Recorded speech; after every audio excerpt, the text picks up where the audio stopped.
Untuk perwakilan dari laboratorium terkait, waktu dan tempat saya persilahkan. Ya, ini izin share screen ya? Iya, silakan Mas. Udah terlihat belum? Sudah. Oke, ya. Sebelumnya selamat siang buat teman-teman semua dan selamat siang juga buat Bapak Ibu dosen dan juga mas-mas kalian. Mungkin saya selaku perwakilan dari lab proses ditemani oleh rekan saya, nanti ada Adi juga di Madisun. Nah, ini akan menjelaskan mungkin sebagian kecil dari laboratorium proses reaksi kimia dan konversi biomasa. Nah, ini jadi yang pertama sebenarnya buat kepala laboratoriumnya itu ada Prof. Mahfud, dan buat dosen pembimbingnya itu ada Prof. Mahfud sendiri, ada Pak Firman, ada Bu Hani, ada Bu Arin, dan juga ada Bu Zulaika. Nah, untuk laboratoriumnya sendiri ada Pak Nasulo dan Pak Gunawan. Nah, untuk dosen pembimbing sendiri yang ada di lab proses itu ada Prof. Mahfud dan juga ada Bu Arin. Dan untuk di lab TRK itu ada Pak Firman dan juga Bu Hani. Dan untuk di lab biomas itu ada Bu Zulaika. Nah, jadi di lab proses ini itu ada terdiri dari 3 bagian yang sebenarnya dulu lab ini berpisah semua, tapi pas yang tahun kemarin, yang pas tahun angkatan kami itu ada kebijakan baru, jadi dijadikan satu. Nah, ini tadi udah dijelaskan terdiri atas 3 laboratorium, ada laboratorium proses kimia yang ada di lantai 1, terus juga ada laboratorium TRK yang sebelahnya lab proses juga, dan yang ketiga itu ada laboratorium biomas yang ada di lantai 2. Nah, tujuannya ini buat masing-masing lab ini semuanya punya tujuan tersendiri. Kalau misalkan di proses itu dia lebih kayak mempelajari pengembangan metode proses kimia, misalnya penggunaan gelombang mikro dan gelombang ultrasonik. Nah, jadi kalau misalkan nanti teman-teman di lab proses itu banyak sekali menemukan yang namanya microwave. Itu hampir ada 20 mungkin itu microwave, yang baik yang udah masih dipakai atau yang udah nggak kepake. Terus di lab TRK, nah ini kalau di lab TRK itu sendiri, itu mempelajari pengembangan dan melakukan penelitian dengan fokusan teknik reaksi kimia, dan terutama pada pemakaian katalis di dalam industri. Nah, jadi kalau di lab TRK ini, yang paling umumnya yang sering dipakai, itu TRK itu punya alat yang bisa kalsinasi, yaitu bisa pemanasan sampai suhunya 500 derajat. Dan yang terakhir, ini di laboratorium biomas, di mana itu mempelajari pemanfaatan biomasa menjadi energi dan produk lain berbasis biomasa dengan teknologi terkini. Nah, sebenarnya buat ini bisa dibaca di guidance book-nya ya, yang mungkin teman-teman ISP juga udah pernah buat juga. Jadi mempelajari pengembangan dan melakukan penelitian dengan fokusan teknik reaksi kimia, terutama pada pemakaian katalis dalam industri, sintesis nanopartikel dengan berbagai macam metode seperti elektrokimia dan pengaruh korsi terhadap sintesis nanopartikel tersebut. Nah, ini ada beberapa mata kuliah pendukungnya yang teman-teman pasti udah pernah ambil juga. Terus juga alat penelitian yang tersedia itu yang tadi yang di proses itu microwave itu ada banyak banget. Terus juga ada ultrasonic, juga ada seperti oven, terus ada alat centrifuge, terus ada vacuum pump, ada penyaring vakum, furnace dan yang lain-lain. Jadi teman-teman mungkin kalau misalkan kondisinya untuk mungkin offline nanti bisa langsung dapat ke sana. Nah, ini mungkin beberapa contoh penelitian yang pada tahun ini yang pada tahun ini, di mana yang pertama itu ada pembuatan cangkang kapsul, itu yang dosen pembimbingnya itu dari Pak Firman, itu yang dilaksanakan oleh Mas Gading sama Mbak Naya. Terus yang kedua itu ada studi absorpsi methylene blue, ini yang diapu sama Bu Hani. Nah, itu dilakukan oleh Mas Dava dan Mas Kuni. Yang ketiga itu ada evaluasi interaksi antioksidan. Nah, itu ada diampu oleh Bu Zulaika. Itu anak bimbingnya Adi sama Vanda. Yang keempat ini ekstraksi minyak atsiri, Sarewangi dan Min. Nah, ini menggunakan microwave. Nah, ini di lab proses yang diampu oleh Prof. Mahfud, dan juga anak bimbingnya itu Rizky dan Bagas. Selanjutnya itu ada pembuatan surfaktan glycerol monoleat dengan menggunakan microwave juga. Ini ada di lab proses. Ini anak bimbingnya Bu Arin dengan anak bimbingnya Bu Arin itu Vincent sama Asli. Selanjutnya ini juga ada pembuatan biofuel dari campuran mikroalga. Itu ada Hanif sama Aldi, anak bimbingnya Prof. Mahfud. Selanjutnya ada intensifikasi hidrolisis asam, ini di biomas, anak bimbingnya Bu Zulaika. Terus juga ada studi isomerisasi eugenol, ini ada di lab proses, ini ada di Prof. Mahfud, anak bimbingnya Prof. Mahfud. Terus selanjutnya itu ada pembuatan surfaktan glycerol monostearat, ini ada anak bimbingnya Bu Arin, dan juga ini kebetulan juga jadi judul penelitian juga. Terus ada transestifikasi minyak randu, ini ada di anak bimbingnya Pak Firman. Dan yang terakhir ada di lab TRK, dan terakhir ada optimalisasi pemanfaatan batang pisang, itu ada di Bu Hani, di Mbak Metika sama Mbak Selvi. Mungkin selanjutnya Mas Adi bisa melanjutkan. Ya, oke, Pri. Makasih. Boleh dilanjut, next slide. Ya, fun fact dari laboratorium proses dulu. Lab ini didirikan tahun 1968 saat jurusan teknik kimia. Itu jurusan teknik kimia itu sebagai fakultas teknik kimia berada di Baliwerti, dan tahun 1981 pindah ke kampus ITS Polilo. Laboratorium Teknologi Proses diharapkan ini bisa menjadi wadah untuk mengaplikasikan, mengakomodasikan, serta mengembangkan dan mensinkronisikan antara pengetahuan proses dengan pengembangan bahan kimia serta perlengkapan laboratorium. Kehidupan sehari-hari di laboratorium ini cukup menyenangkan, seperti tema berbasis penelitian alam, dosen bimbing yang baik, ruangan yang cukup besar, dan laboratorium ini mendukung mahasiswa untuk berpartisipasi dalam jurnal ilmiah. Jadi penelitian-penelitian ini bisa diterbitin di jurnal ilmiah yang berada di nasional atau internasional juga kemungkinan. Boleh next. Selanjutnya dari laboratorium teknik reaksi kimia. Di sini fokusannya itu di sektor energi, yang dimana telah dilakukan penelitian mendalam dalam proses pembuatan bahan bakar alternatif seperti biodiesel, biofuel, etilator, dan lain-lain. Sementara di sektor pangan dan non-pangan, dikembangkan penelitian terkait teknologi rekristalisasi garam rakyat, pengembangan proses pengolahan biomasa selulosa menjadi monomer gula alkohol, serta studi sintesa karninan dari rumput laut. Beberapa waktu yang lalu, laboratorium TRK mengembangkan katalis dan reaktor, salah satunya untuk aplikasi hidrocracking dan hidrogenasi. Jadi ini berkaitan dengan reaksi-reaksi kimia ya, yang sifatnya itu melibatkan reaktor. Oke, boleh dilanjut. Sekarang biomasa, ada panpaknya itu hasil berkala terjadwal setiap minggu untuk membantu mahasiswa memahami penelitian yang sedang dikerjakan. Terus penelitiannya itu didukung, ada fasilitas pendukung, diantaranya peralatan serta bahan yang sesuai dengan tema penelitian yang ada di lab. Jadi sesuai ini ya, laboratorium biomasa, jadi bahan-bahannya itu berkaitan dengan bahan-bahan nabati seperti tumbuhan, gitu-gitu. Oke, boleh next. Nah, ini frontnya dari labnya ya. Ada papan-papannya, yang di lantai 1 itu ada lab proses, terus ada lab TRK, terus yang di lantai 2 ada lab biomas. Oke, boleh next.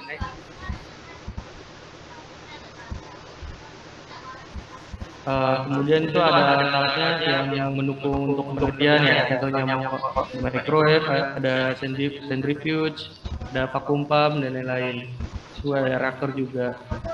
Boleh next lagi.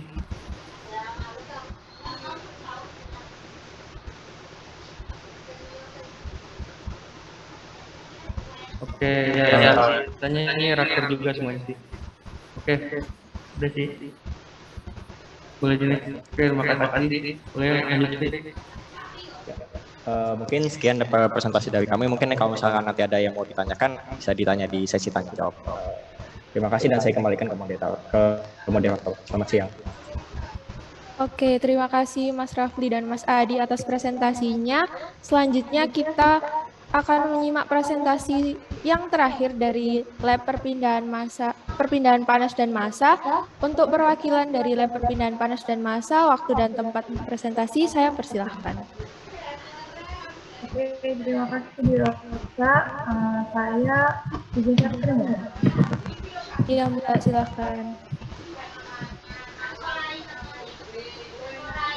Apa udah kelihatan? Masih loading Mbak.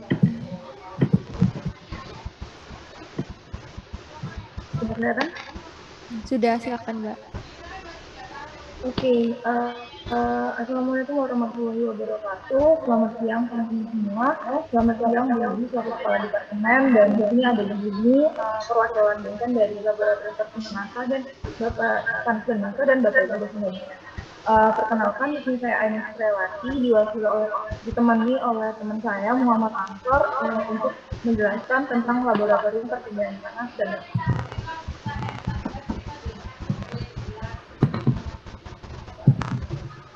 Nah, di sini kita akan membahas sedikit tentang laboratorium panas, kemudian ada aktivitas riset, pengerjaan tugas akhir, fasilitas laboratorium, dan harian di laboratorium. Pertama-tama kita membahas laboratorium panas dulu.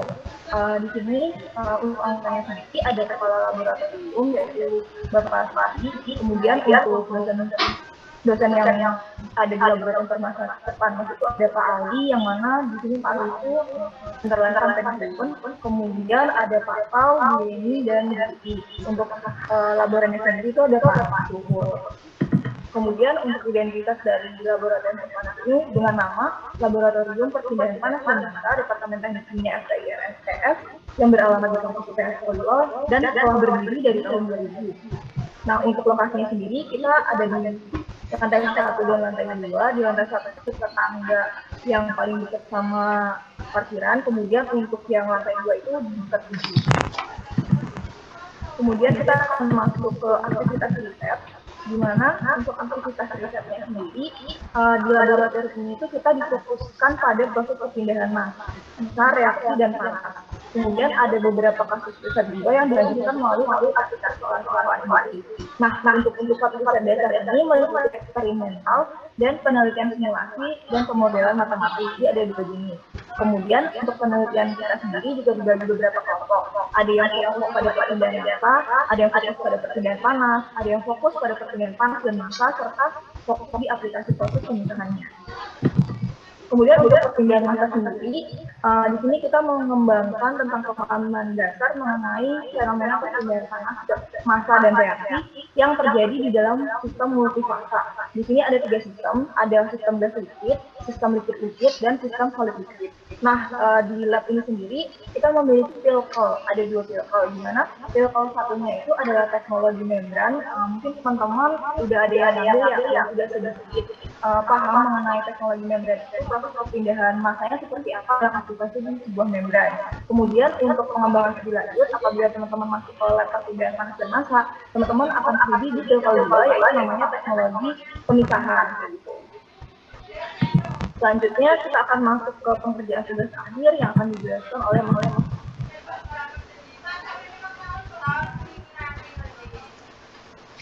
Oke, perkenalan dulu ya, saya Ansor dari LTD juga di sini nemenin Aimun. Oke, masuk ke pengerjaan tugas akhir.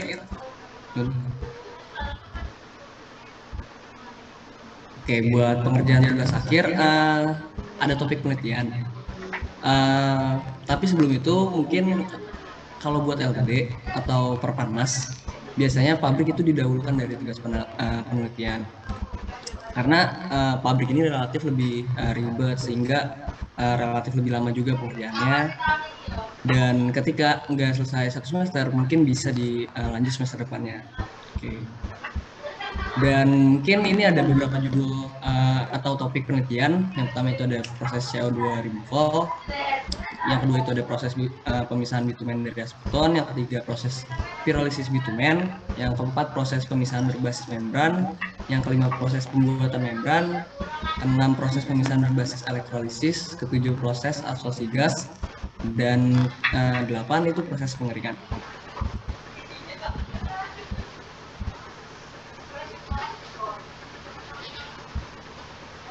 Oke, mungkin untuk tahun ini, untuk semester ini, penelitian yang dijalani itu ada yang pertama itu judulnya produksi bahan bakar cair dari bitumen dengan proses pirolisis menggunakan katalis zeolit ZSM5. Yang kedua, recovery garam NaCl dari limbah aerobrine pada industri pembangkit listrik dengan metode elektrodialisis reversal. Yang ketiga, pembuatan PCC dari limbah penyamakan kulit. Yang keempat, pengaruh penambahan polyester dan plastizer terhadap pembuatan membran selulose asetat untuk proses reverse osmosis. Yang kelima, ada simulasi reverse osmosis membran flexit untuk proses desalinasi. Yang keenam, pengaruh jenis polimer solvent dan aditif terhadap pembuatan kinerja membran hemodialisis. Yang ketujuh, pengembangan material hibrida karbon silika sebagai alternatif solid resistan. Dan mungkin buat penelitian ini nanti bisa ditanya-tanya ya ke orang yang bersangkutannya. Mungkin kalau buat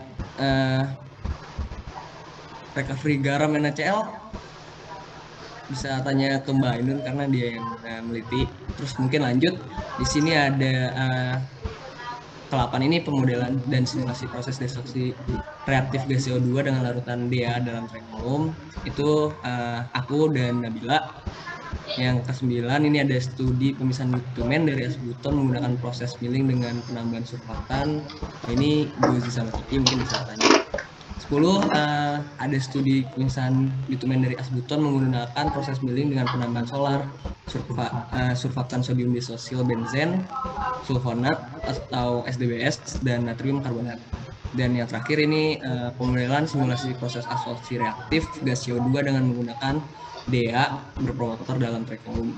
Ini ada Mas Safri sama Mas Wahyu, aku sama Mila.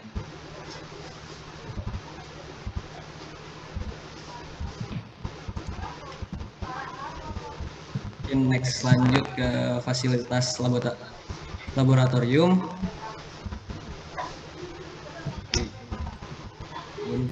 Tolong dipencet. Oke, di sini ada fasilitas yang pertama itu fasilitas buat menunjang penelitian kalian.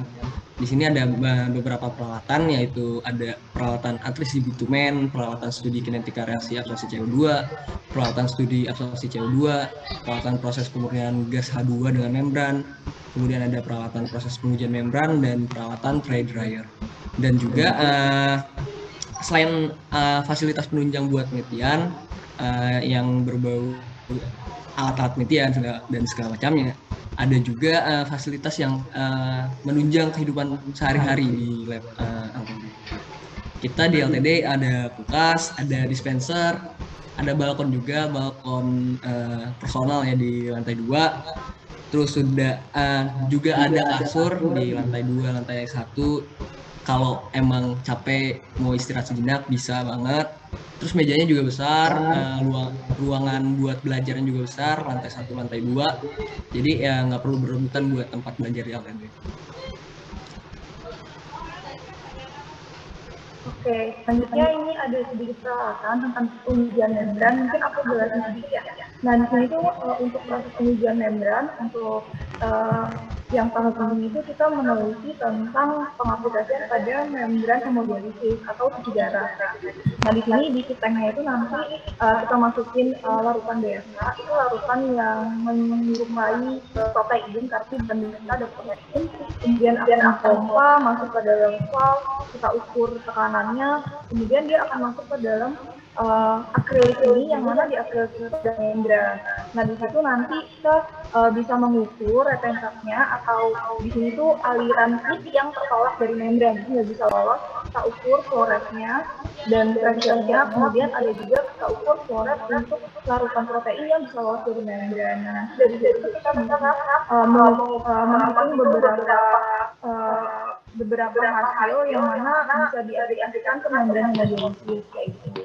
Kemudian di sini ada contoh alat proses milling. Ini ada proses pemisahan untuk asbuton. Kemudian ini ada juga proses pirolisis bitumen, sama juga, cuma ada beberapa metode yang berbeda. Nah, dari dua proses itu sebenarnya diaplikasikan ke industri. Ini adalah bentuk dari pilotan proses pemisahan bitumen dari asbuton, di mana ada premixingnya terlebih dahulu, kemudian dilanjutkan ke dehydrasi, kemudian ada 3 fase separator, lanjut ke evaporator, dan selesai seperti itu. Jadi untuk penelitian kita kebanyakan ada unsur dari penerapan industri. Kemudian lanjut ke keseharian di laboratorium dilanjutkan oleh Mas Anto. Oke, mungkin buat selanjutnya ini ada keseharian kita di laboratorium. Mungkin ya seperti halnya seperti biasa lah, kayak mahasiswa tahun keempat, tahun terakhir, pengerjaan TA segala macam. Ya mungkin kalau dalam keseharian di lab ini lebih ke kita bisa ngerjain pabrik di lab manufaktur kita, terus kita bisa ngeran juga buat penelitian kita di lab, dan juga bisa ya sekedar nongkrong segala macam lah sama teman-teman lab kita. Dan juga kalau misalnya ada yang ingin ditanyakan bisa juga kita langsung nanya ke dosen, karena di LTD juga ada ruangan dosennya. Itu Nun.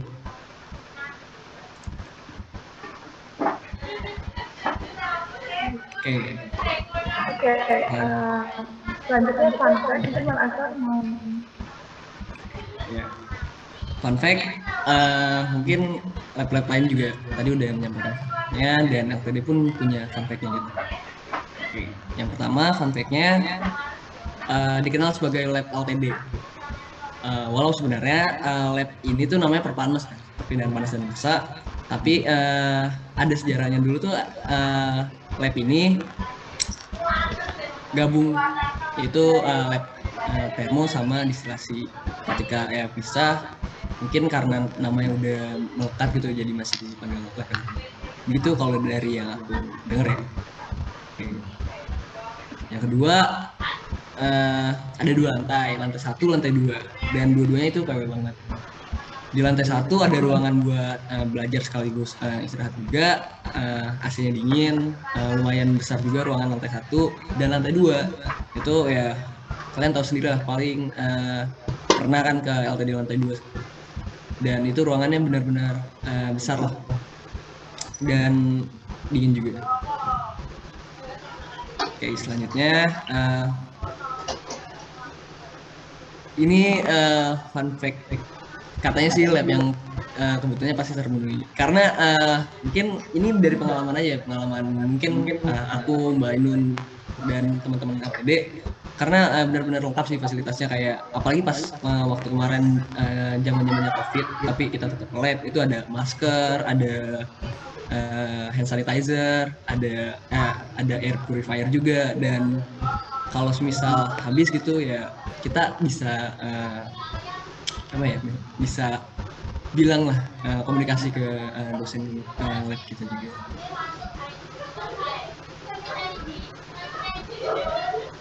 Oke, mungkin ini labnya komting topik selanjutnya, karena mungkin kalian angkatan 2018 ini nggak sempat merasain yang waktu ada limbah 4. Ketika kami 2017 kan merasain adanya 2014. Itu nama komtingnya juga Mas Ismail, labnya juga di LTD. Terus mungkin 55 enggak ya, komtingnya Mas Alex nggak di LTD tapi di limbah. Terus selanjutnya kemarin Mas Iqbal, dan sekarang juga Mas Bunsi LTD juga.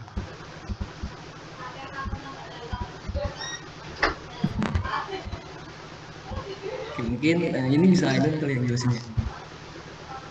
Paling Kalau untuk lab paling peduli COVID ini, kita sangat aware ya ketika ada kasus naik, Bapak Ibu dosen tuh mengistirahatkan kita untuk nggak praktikum atau eksperimen dulu, karena sama-sama tahu kalau kita nggak tahu, jadi eksperimennya di stop dulu, kita kerjainnya itu di kosan kayak gitu. Jadi nggak memaksakan kita untuk terus eksperimen sampai tujuan kita tercapai, karena kondisinya juga kayak gini, jadi banyak pemakluman lah, kayak nggak usah khawatir takut bagaimana eksperimennya di lab.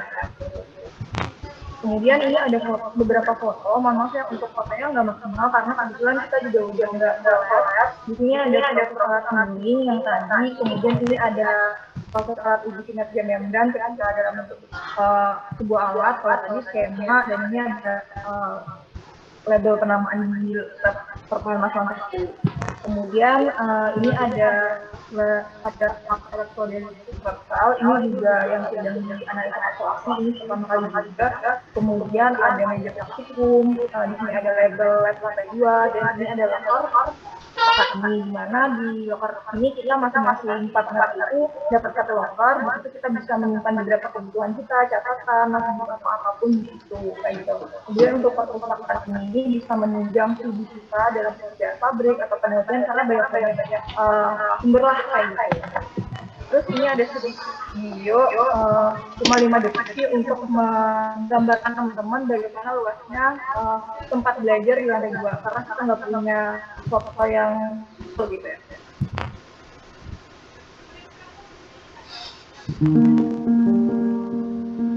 Nah ini ada beberapa yang dari kayak gitu sih.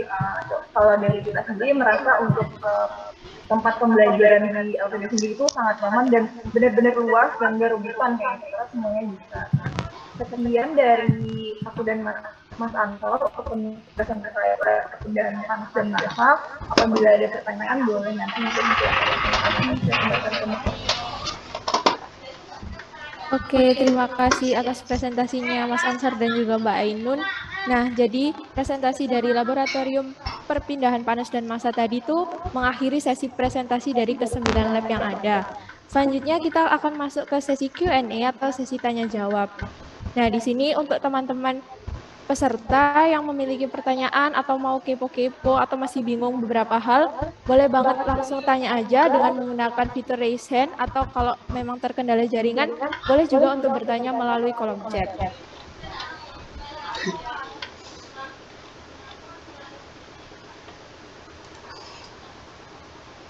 Dipersilahkan buat teman-teman nanya, boleh langsung spesifik aja ke salah satu laboratorium atau mungkin bisa juga dengan secara umum ke laboratorium keseluruhan.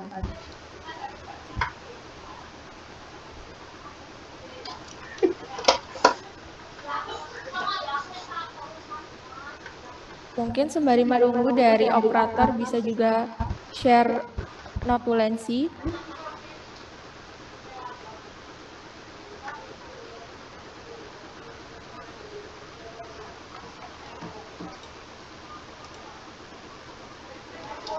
Oke, ini udah ada pertanyaan di kolom chat dari Mas Kenny.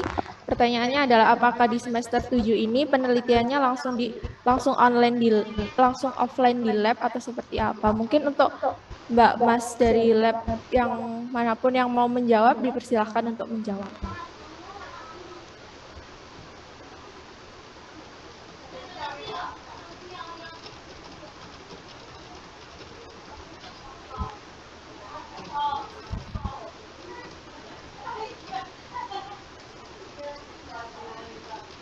Ya udah nggak apa-apa aku aja. Oke, izin ya Direktur Ainun, izin dijawab. Kalau untuk pertanyaan ini sebenarnya dari pengalaman kita tahun lalu itu lebih dibalikin ke nanti ke dosen-dosen tentang laboratorium dan jamnya jadi nanti itu di semester 7 itu kita diberi untuk silah kayak biasanya sih kalau kita dulu pabrik duluan karena pabrik masih bisa dilakukan secara online, paparannya secara online, diskusinya secara online. Cuma nanti ketika di penelitian nanti dibagi kita dan dibagi ke dosen masing-masing kayak gitu. Jadi nggak langsung kalian lakukan paparan online, tapi lebih juga dibagi dulu.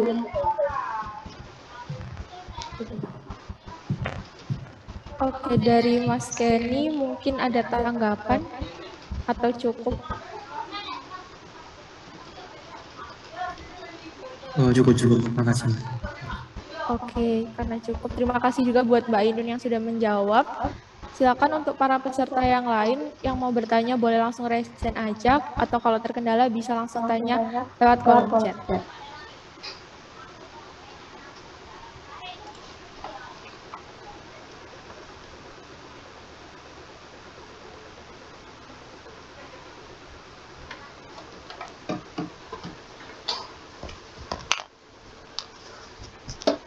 Mungkin ada yang mau nanya suka dukanya atau apa, silahkan aja.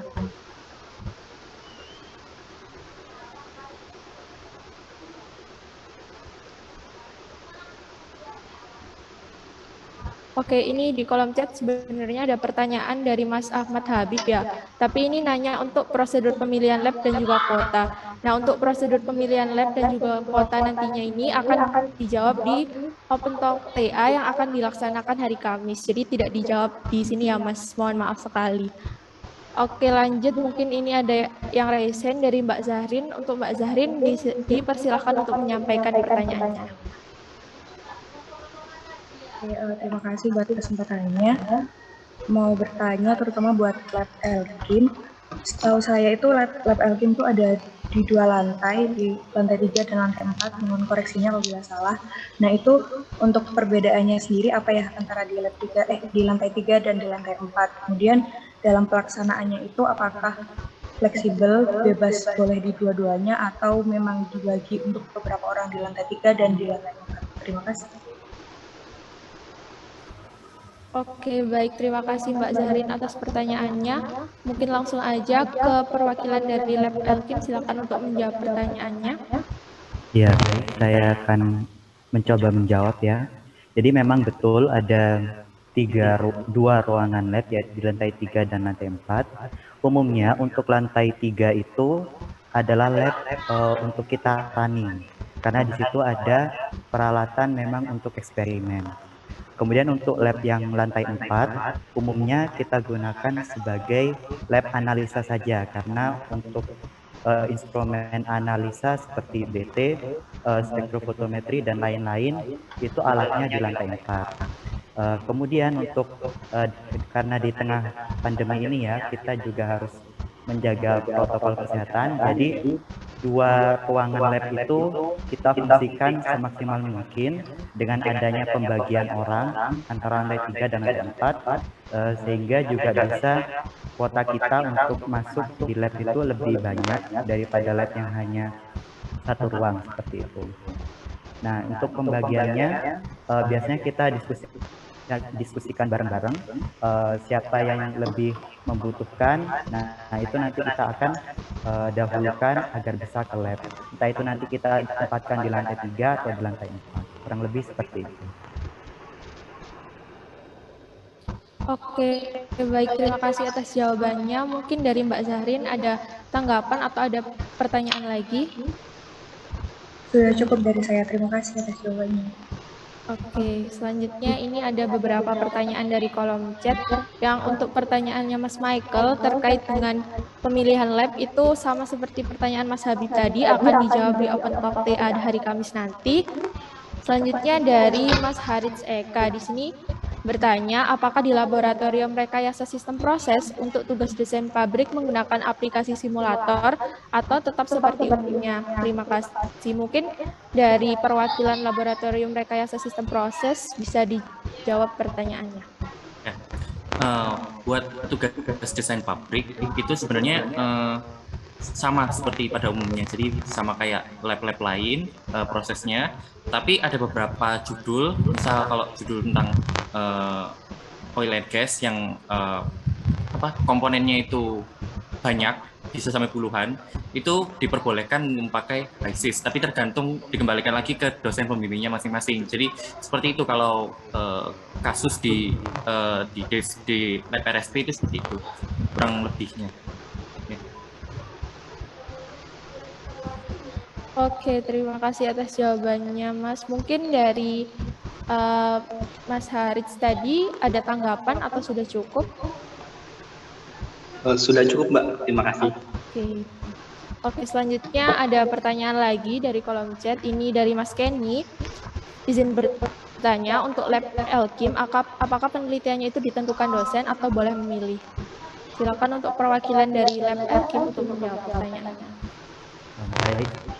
Saya akan mencoba menjelaskan ya. Setahu saya untuk penelitian di lab Elkim itu ditentukan oleh dosen.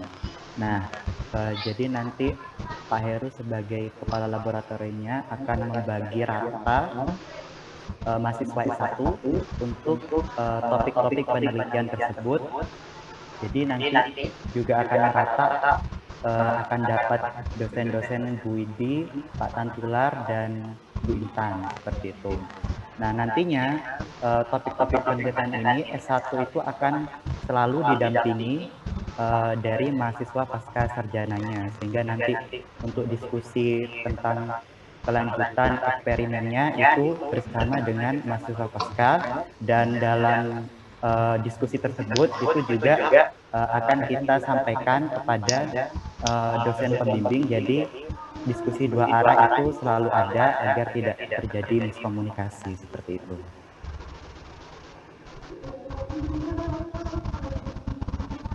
Oke, sudah cukup kan, Mas? Iya, cukup. Terima kasih. Oke. Dari Mas Kenny juga sudah cukup ya? Iya, cukup. Oke. Selanjutnya silakan untuk peserta yang lain untuk bertanya, tetapi di sini diingatkan mengenai hal-hal teknis terkait pemilihan labnya akan seperti apa, itu nanti akan dibahas di Open Talk TA yang akan dilaksanakan di hari Rabu. Jadi di sini mungkin bisa bertanya mengenai lab-labnya ya, bukan tentang hal teknis terkait pemilihan lab, kuota, dan lain sebagainya. Silakan untuk yang bertanya bisa langsung raise hand aja, atau kalau memang ada kendala bisa melalui kolom chat.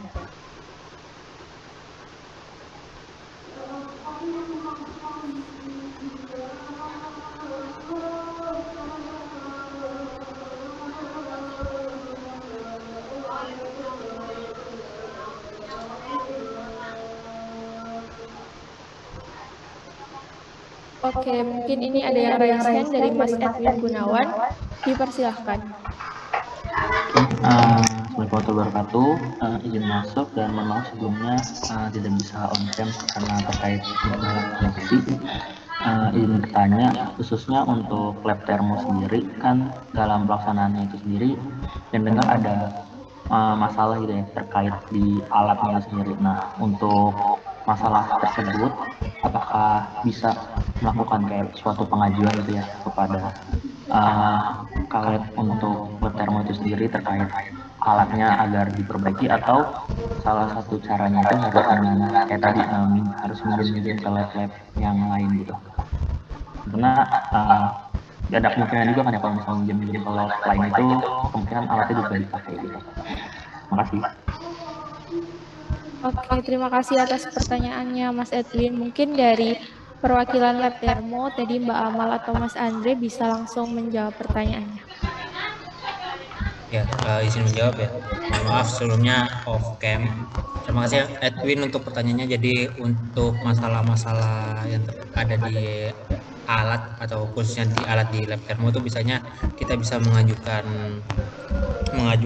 untuk perbaikan kepada dosen. Tapi kalau misalkan dirasa waktu yang dibutuhkan untuk perbaikannya lama, sementara kita harus tetap menjalankan praktikum yang ada, itu diarahkan untuk meminjam ke lab-lab lain. Tapi tetap kita setiap masalah kita bilang dan ajukan terlebih dahulu kepada dosen terkait.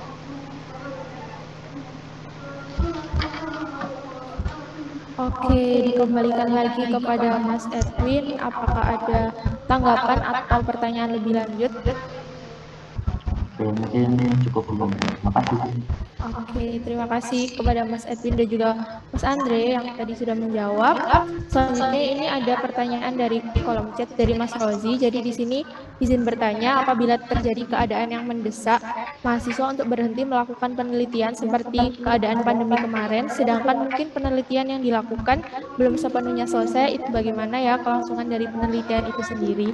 Mungkin dari Mbak Mas anggota lab yang mau membagikan pengalamannya dipersilahkan untuk menjawab.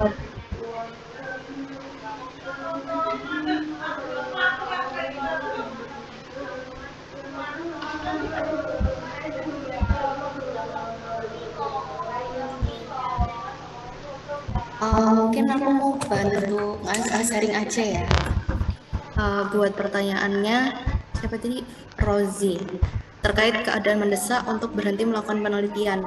Jadi kalau kasusnya di labku sendiri, ini ada temanku itu dia satu partner, dia sebenarnya sudah selesai penelitiannya. Cuman kan untuk penelitian itu kan pasti ada analisa gitu ya. Nah, sedangkan kalau kemarin itu keadaannya ketika dia mau masukin analisa SEM ke mesin itu sudah PPKM, jadi orang mesinnya itu juga nggak ngelayanin analisa itu. Nah, kalau misalnya emang in case kepaksanya memang seperti itu, dan ya kalian bicarain ke dosen pembimbing masing-masing sih, soalnya pasti dosen pembimbing itu pasti punya istilahnya masukan, atau kalian tuh harus gimana gitu menyikapin dari itu. Mungkin bisa jadi untuk caseku, untuk misalnya untuk penelitianku ini itu juga anggapannya juga nggak selesai sih. Cuman kemarin ketika udah diskusi juga sama Prof. Sugeng sama dosen pembimbingku yang satunya, itu jadi masuk ke eksperimen. Nah, itu kalau di lab mixing kasusnya bisa disimulasikan. Ya meskipun simulasinya itu juga berat, karena sebagai contoh tadi kayak punya Mbak Miratus ya, untuk menyimulasikan sebagai biar bisa jadi video kayak gitu tuh butuh waktu 1-2 hari gitu. Nah, itu bisa pakai fasilitas komputer lab, tapi kan kita bisa ninggal gitu loh. Jadi ya intinya tergantung dosen masing-masing. Tapi kebanyakan sih sesuai apa adanya gitu ya. Cuman yang di preventif sendiri-sendiri. Gitu. Oke, terima kasih Mbak Ratna atas jawabannya. Jadi tadi Mbak Ratna mewakili dari Lab Mekanika Fluida dan Pencampuran untuk membagikan pengalamannya ya terkait pertanyaan Mas Rozi tadi. Mungkin bisa dari Mas-Mbak yang lain untuk membagikan pengalamannya juga terkait kondisinya. Mungkin di sini bisa dari Lab Proses Reaksi Kimia dan Konversi Biomas ya. Mungkin Mas Rafli atau Mas Adi mau membagikan pengalamannya juga. Izin buat jawab ya. Kalau misalkan dari proses sendiri itu juga case-nya kemarin sama. Cuma kebetulannya itu udah ada beberapa hasil yang bisa ditampilkan, dan setelah diskusi dengan dosen pembimbing dan juga arahan dari departemen dan juga arahan dari Kaleb buat nggak ada kegiatan lab. Jadi sebenarnya balik lagi sih ke komunikasi ke dosen pembimbingnya, dan jadi ibaratnya presentasi hasil apa adanya. Jadi ya hasilnya itu apa adanya, tapi apa adanya bukan berarti asal gitu ya, tapi ditunjang dengan studi-studi literatur yang udah ada gitu. Jadi gitu sih. Jadi bisa dikomunikasin kok. Kalau case-case-nya kayak PPKM gitu kan nggak bisa dihindari kayak gitu sih kalau dari lab di lab proses sendiri ya khususnya. Gitu. Makasih. Oke, terima kasih Mas Rafli jawabannya. Mungkin karena tadi dua dirasa sudah mewakili ya, dan karena masih ada banyak pertanyaan lain, mungkin dikembalikan lagi ke Mas Rozi. Kira-kira ada tanggapan atau pertanyaan lain?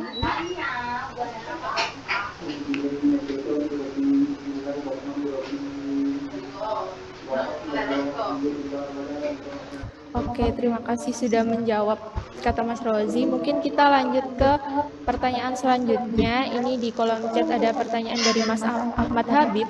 Jadi bertanya, untuk lab proses reaksi kimia dan konversi biomas, biaya penelitian apakah di-cover penuh atau bagaimana? Kemudian dari kakak-kakak yang saat pandemi kemarin melakukan penelitian, tantangan terbesar apa yang dihadapi? Kemudian bagaimana penyelesaiannya? Mungkin kembali lagi ke lab proses reaksi kimia dan konversi biomas. Untuk perwakilannya bisa silakan dijawab. Ya, izin jawab ya. Ini mungkin nanti kalau misalkan aku jelasinnya yang di khusus di labku sendiri ya, di lab proses, karena soalnya aku kebetulan kalau yang TRK sama yang biomas itu agak sedikit kurang tahu juga. Nah, kalau di lab proses sendiri itu yang pertama masalah biaya ya. Kalau biaya itu buat setauku buat yang pembimbingnya Prof Mahfud itu kan bareng sama S3. Nah, jadi buat masalah biayanya itu kalau nggak salah itu mereka nggak pakai biaya sendiri, jadi lebih kayak ke diskusi dengan S3-nya. Itu kalau buat anak bimbingnya Prof Mahfud. Dan kalau misalkan buat anak bimbingnya Bu Arin, itu aku sendiri sama Vincent, itu kebetulan kita kemarin sempat ngajuin buat hibah penelitian ke departemen, itu dapat sekitar kurang lebih 40 juta. Nah, itu kita pakai dana penelitian itu buat masalah dananya. Nah, buat masalah pengajuan dan yang lain-lainnya itu sebenarnya itu arahan dari dosen pembimbing sih, dari Bu Arin sendiri langsung. Gitu sih kalau misalkan buat masalah dana. Terus kalau misalkan tadi buat masalah kayak tantangan terbesarnya apa selama melakukan penelitian ya, kalau misalkan pabrik itu kan dia sesuatu yang masih bisa dipelajari gitu. Soalnya kalau pabrik itu masih bisa dipelajari dan ilmunya itu rata-rata udah banyak. Nah, kalau penelitian itu tantangannya mungkin ke lebih penelitian yang baru sih. Kalau penelitian yang baru itu kan lebih kayak ke menemukan. Nah, itu biasanya hasilnya itu kadang nggak sesuai dengan apa yang kita inginkan. Nah, itu yang cari-cari faktor itu sih yang mungkin yang susah lah. Dan tantangannya kalau PPKM gini, kita kemarin juga mau ngeran full juga tiba-tiba PPKM dan banyak aturan-aturan yang berlaku juga yang sebenarnya juga buat kesehatan kita juga. Jadi itu sih buat tantangannya kurang lebih seperti itu. Mungkin dari Mas Adi kalau masih ada mau menambahkan silakan. Makasih. Oke, dipersilahkan untuk Mas Adi kalau mau menambahkan.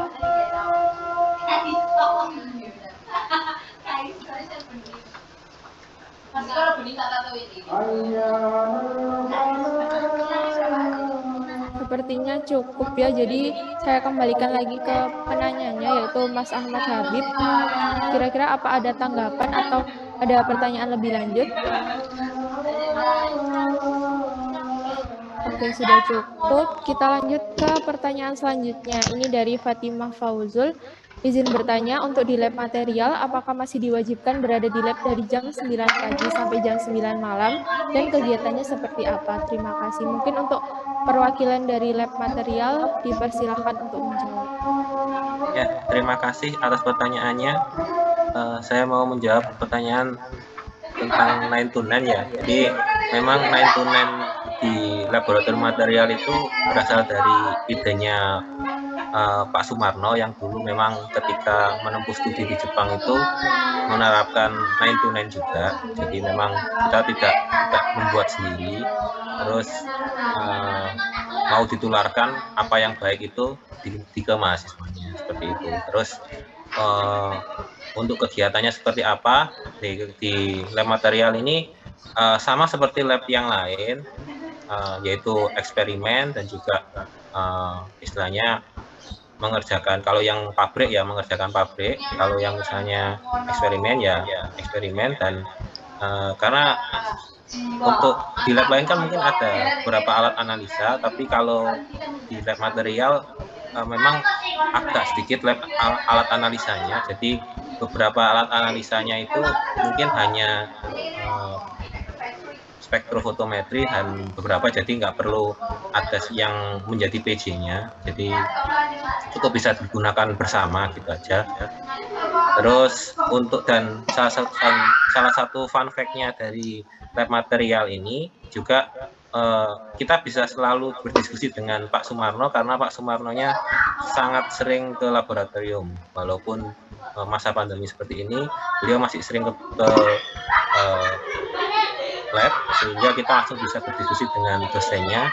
Dan ini mungkin pendapat pribadi saya, lab material ini salah satu lab yang paling bagus untuk belajar lah. Tapi untuk kalau misalnya dibuat santai-santai seperti, ya mungkin ada beberapa lab yang mungkin enak buat enjoy, buat apa senang-senang, mungkin lab material nggak terlalu. Jadi memang khususnya Pak Marno menekankan untuk belajar. Terima kasih. Oke, terima kasih atas jawabannya, Mas. Kemudian ini saya kembalikan lagi ke penanyanya, yaitu Mbak Fatimah Fauzul. Apakah ada tanggapan atau pertanyaan lebih lanjut atau sudah cukup? Oke, sudah cukup. Terima kasih. Selanjutnya mungkin dari Mas Mbak yang lainnya, kalau masih ada pertanyaan atau mau kepo-kepo tentang lab-lab yang lainnya, boleh banget untuk langsung raise hand aja, atau kalau memang terkendala jaringan silakan untuk bertanya melalui kolom chat.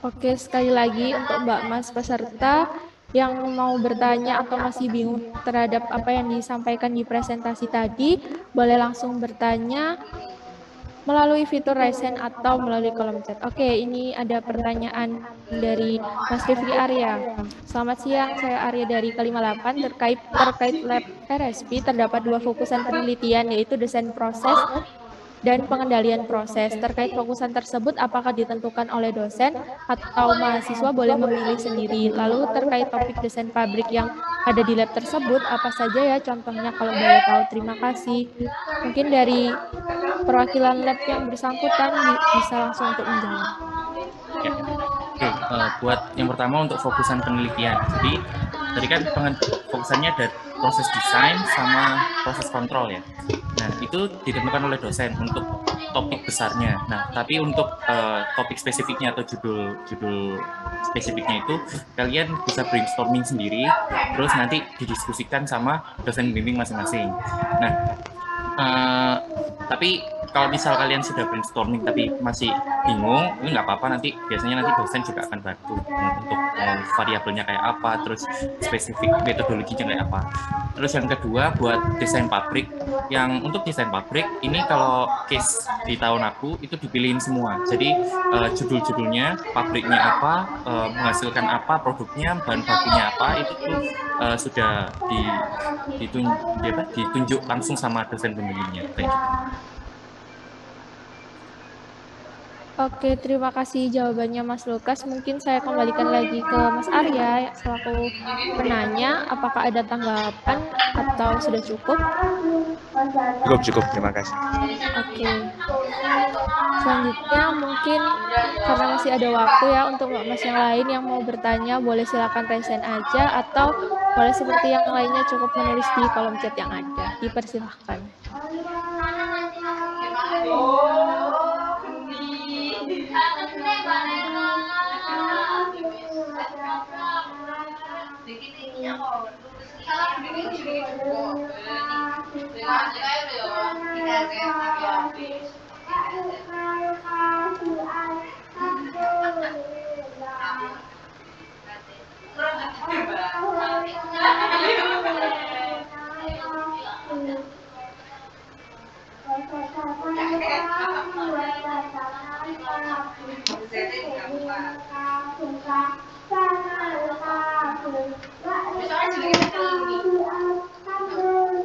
Oke, mungkin ditunggu 1 menit lagi ya. Kalau mau ada pertanyaan, boleh langsung raise hand aja atau tulis di kolom chat.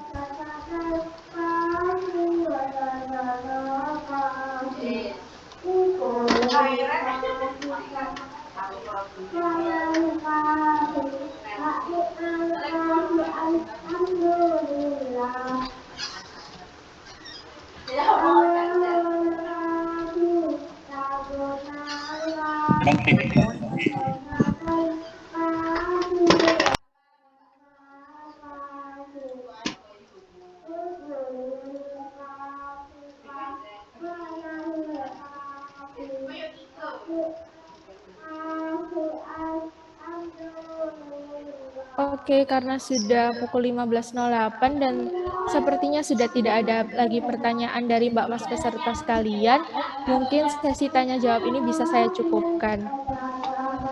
Oh, oke, ternyata masih ada 1 pertanyaan lagi nih dari Mas Eleazar. Selamat siang, saya Eleazar izin bertanya, untuk penelitian mengenai biaya itu ada di range berapa ya kalau boleh tahu, dari yang terendah hingga tertinggi? Mungkin Mbak Mas dari lab manapun yang mau menjawab mengenai range biaya penelitian boleh untuk langsung menjawab.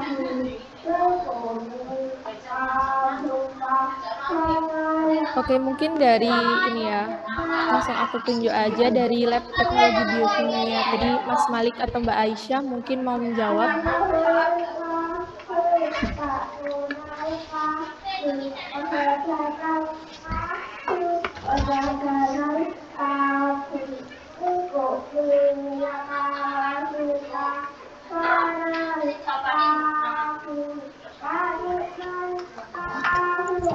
Oh ya, saya mau jawab. Oke, jadi untuk yang penelitian, ini biayanya itu untuk yang saya sendiri itu dari 1 juta sampai 5 juta, antara segitu. Kalau yang punya saya sendiri gitu. Jadi nggak terlalu banyak dan itu pun di-cover sama dosen pembimbingnya dari Pak Agun sendiri. Terima kasih. Oke, mungkin ini kita coba tanya dari setiap lab yang ada ya. Karena tadi udah dari lab teknologi biokimia, mungkin kita lanjut ke lab termo dari Mas Andre atau Mbak Amal terkait biaya seperti apa.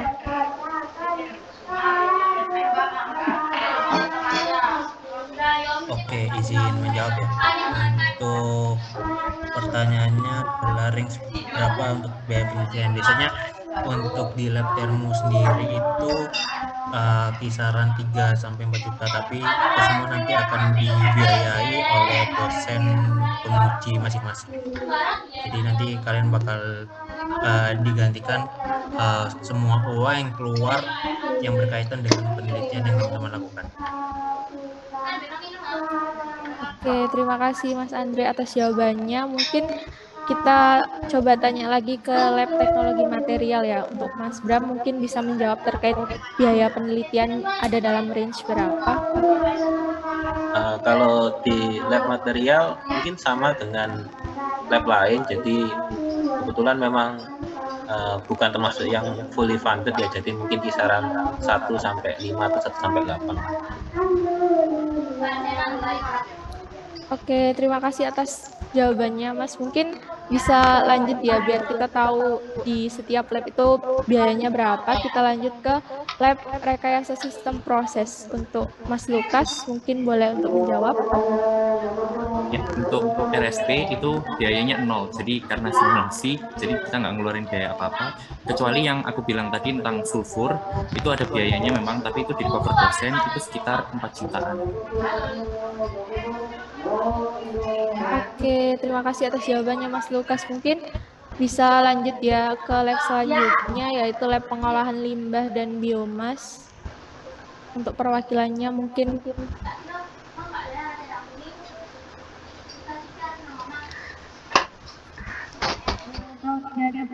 dari biomas mungkin saya limbah dan biomas mungkin saya bisa menambahkan ya. Iya, silakan Bu. Sebenarnya ini tentatif ya anak-anak ya. Seperti tadi yang diinfokan oleh teman-teman yang lain gitu ya. Ada kalahnya mahasiswa ini melihat satu sisi gitu ya. Jadi kita atau dosen cobalah kita melihat atau memandang segala sesuatunya secara komprehensif. Tuh. Kalau kalian hanya memandang biaya mungkin akan terlihat besar, tapi kalau kalian memandang biaya dan apa yang kalian dapat mungkin itu tidak ada artinya.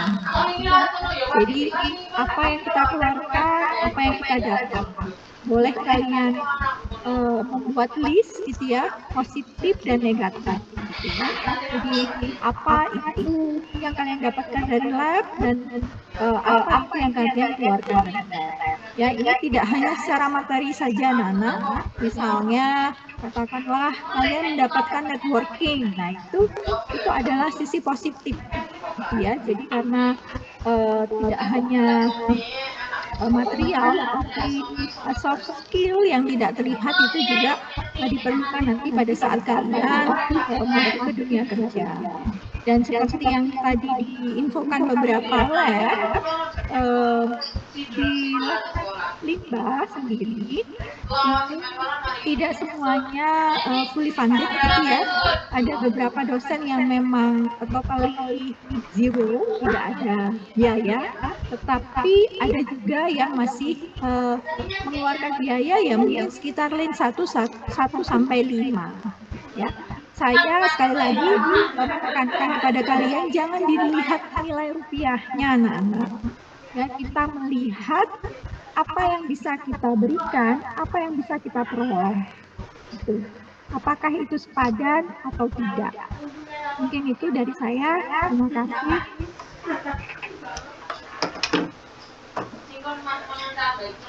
Oke, baik. Terima kasih Bu Arci atas jawabannya. Mungkin karena keterbatasan waktu, jadi cukup lab-lab yang mewakili aja tadi ya. Selanjutnya ini ada pertanyaan dari Mas Ahmad Habib, mungkin sebagai pertanyaan terakhir juga. Untuk lab pengolahan limbah, apakah topik penelitiannya boleh diambil dari problem di industri dan melaksanakan penelitian di industri? Mungkin untuk lab terkait bisa menjawab pertanyaannya. Mungkin Bu Orci lagi ya Bu. Terima kasih. Sebentar saya besarkan screen saya. Apa tadi pertanyaannya di kolom chat ya? Iya Bu, ini apakah penelitiannya boleh diambil dari problem di industri? Tentu boleh ya Nana. Jadi nanti kalian jika memiliki topik yang sudah terkait dengan kalian, ya, atau kalian katakanlah sudah punya kandidat nih topiknya, saya sudah ada kenalan Bu di industri seperti ini. Nah itu boleh didiskusikan kepada pembimbing, gitu ya. Jadi ini adalah apa istilahnya? Diskusi kalian dengan pembimbing, bagaimana kalian meyakinkan pembimbing apakah topik itu kalau dilaksanakan di industri sepenuhnya bisa terlaksana dengan baik, istilahnya skripsi kalian bisa dilakukan dengan baik dan mendapatkan hasil yang baik. Ini harus didiskusikan. Tapi pada intinya itu bisa, jadi tidak mutlak harus dilakukan di lab seperti itu. Oke, baik. Terima kasih Bu Orci atas jawabannya. Mungkin saya kembalikan dulu ke Mas Ahmad Habib. Apakah ada tanggapan atau bisa dicukupkan? Oke, sudah cukup. Nah, karena keterbatasan waktu yang kita miliki, sekarang sudah menunjukkan pukul 15.16. Jadi pertanyaan tadi itu merupakan pertanyaan terakhir dari sesi tanya-jawab kita kali ini. Sekaligus mengakhiri sesi materi dan juga sesi tanya-jawab. Jadi yang bisa kita dapatkan dari apa yang dilakukan hari ini, tadi kita sudah tahu dari deskripsi dari ke-9 lab yang ada, dari lab biokimia sampai ke tadi lab termo dan lain sebagainya. Di situ kita tadi juga tahu fun fact, tahu juga topik-topik penelitiannya seperti apa, dan tadi juga ada pertanyaan-pertanyaan yang lebih mendalam di sesi tanya-jawab tadi. Di sini saya Dirodsa sebagai moderator dari sesi 2 ini mengucapkan terima kasih dan juga mohon maaf apabila ada kesalahan. Selanjutnya acara saya kembalikan ke Dinan sebagai MC. Ya, terima kasih kepada Dirodsa dan juga Abel yang sudah memimpin jalannya diskusi pada hari ini. Terima kasih juga kepada Bapak Ibu, Mas Mbak dari perwakilan lab yang sudah berkenan memberikan materi dan menjawab pertanyaan dari para peserta. Kemudian untuk semua peserta diingatkan untuk mengisi feedback yang sudah diberikan pada kolom chat box. Mungkin bisa diisi terlebih dahulu untuk absen dan juga feedbacknya. Mungkin dari panitia bisa menunjukkan linknya. Ya, itu sudah diberikan pada kolom chat box, bisa diisi terlebih dahulu.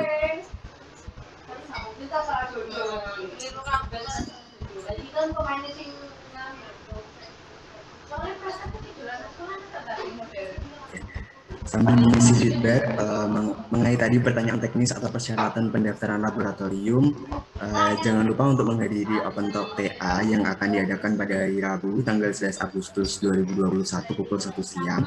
Jadi untuk kakak sekalian jangan sampai ketinggalan ya. Sebelum menutup acara pada sore hari ini, hendaknya kita mendokumentasikan kegiatan. Dimohon untuk para peserta yang tidak berhalangan bisa untuk on cam terlebih dahulu untuk mendokumentasikan kegiatan pada sore hari ini. Ya, mungkin kakak sekalian bisa on cam terlebih dahulu.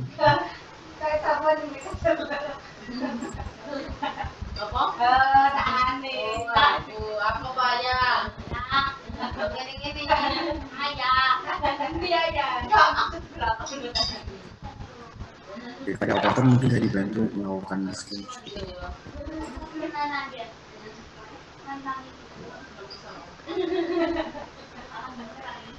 Oke, aku alih dari operator. Mungkin bisa untuk on cam. Oke, karena sudah rata-rata sudah on cam, di sini ada 5 slide. Untuk slide pertama, hitung mundur 3, 2, 1.